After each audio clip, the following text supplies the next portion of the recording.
ഒരുപാട് ആൾക്കാർ പല ആവശ്യങ്ങൾക്കും ഇന്ന് ഇയർഫോൺ ഉപയോഗിക്കുന്നുണ്ട്. ധാരാളം മൈഗ്രെയിൻ പേഷ്യൻസ് പ്രത്യേകിച്ച് കുറെ നേരം ഹെഡ്ഫോൺസ് വെക്കുകയാണെങ്കിൽ തലവേദന വരും, അല്ലെങ്കിൽ ആ ടൈമിൽ ഇത് യൂസ് ചെയ്യാൻ പറ്റുന്നില്ല എന്നൊക്കെ പറയുന്നത് കേൾക്കാം. പല ഫാക്ടേഴ്സും ഉണ്ട്. ഇപ്പോ മൈഗ്രെയിൻ ഉള്ള മിക്ക ആൾക്കാരിലും ഫോണോഫോബിയ അഥവാ ശബ്ദത്തോടുള്ള സെൻസിറ്റിവിറ്റി കാണാം. ഇനി കുറെ നേരം ഹെഡ്ഫോൺസ് വെക്കുകയാണെങ്കിൽ ചെവിക്കുള്ളിലുള്ള ഓഡിറ്ററി കനാലിൽ പ്രഷറും ടെമ്പറേച്ചറും ഒക്കെ വർദ്ധിക്കും. ഇത് ഓഡിറ്ററി നെർവിൽ ഇമ്പാക്ട് ക്രിയേറ്റ് ചെയ്യാം. സോ ഇങ്ങനെയും മൈഗ്രെയിൻ ഉണ്ടാവാം. ഇനി ചെവിയൊന്നും പ്രോപ്പറായി ക്ലീൻ ചെയ്യുന്നില്ല എന്ന് വെച്ചോ, ഇയർ വാക്സ്, ഡെഡ് സെൽസ്, വിയർപ്പ് ഇതൊക്കെ തങ്ങി നിന്ന് റിപ്പീറ്റഡ് ആയി ഇൻഫെക്ഷൻ വരാം. ഇതിന്റെ ആഫ്റ്റർ എഫക്റ്റ് ആയിട്ടും തലവേദന വരാം. ശ്രദ്ധിക്കേണ്ട ചില കാര്യങ്ങൾ എന്താന്ന് വെച്ചാൽ, ഒന്ന് 60-60 റൂൾ ഫോളോ ചെയ്യാം.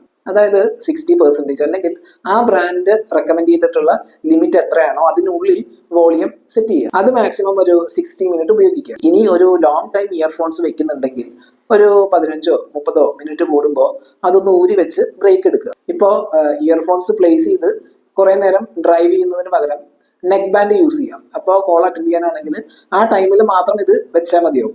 ഇനി വർക്ക് ചെയ്യാനോ ക്ലാസ് അറ്റൻഡ് ചെയ്യാനോ കുറെ നേരം ഇയർഫോൺസ് യൂസ് ചെയ്യേണ്ടി വരികയാണെങ്കിൽ ചെവിക്ക് അകത്തേക്ക് ഇറങ്ങിയിരിക്കുന്ന ഇയർബഡ്സ് യൂസ് ചെയ്യുന്നതിന് പകരം പുറമേ നിൽക്കുന്ന തരത്തിലുള്ള ഹെഡ്ഫോൺസോ ഓപ്പൺ ഇയർഫോൺസോ യൂസ് ചെയ്യാം. മറ്റൊരു കാര്യം, ഇനി നിങ്ങളുടെ വീട്ടിലുള്ളവരാണെങ്കിൽ പോലും ഇയർഫോൺസ് ഷെയർ ചെയ്യുന്നത് മാക്സിമം കുറയ്ക്കുക. ഇയർഫോൺസിന്റെ ഉപയോഗം കൂടുതലാണെങ്കിൽ 2-3 ദിവസം കൂടുമ്പോൾ അറ്റ്ലീസ്റ്റ് ആഴ്ചയിൽ ഒരിക്കലെങ്കിലും അതൊന്നും ക്ലീൻ ചെയ്യുക. ഇയർഫോൺസ് യൂസ് ചെയ്യുമ്പോൾ റിപ്പീറ്റഡ് ആയി തലവേദന വരുന്നുണ്ടെങ്കിൽ ഈ കാര്യങ്ങളൊക്കെ ശ്രദ്ധിക്കുന്നതിനോടൊപ്പം ശരിയായ ചികിത്സയും ഉറപ്പുവരുത്തുക. ഇയർഫോൺസ് വെക്കുമ്പോൾ നിങ്ങൾക്ക് മൈഗ്രെയിൻ വരുന്നുണ്ടെങ്കിൽ അത് താഴെ കമന്റ് ചെയ്യുമല്ലോ. ബൈ.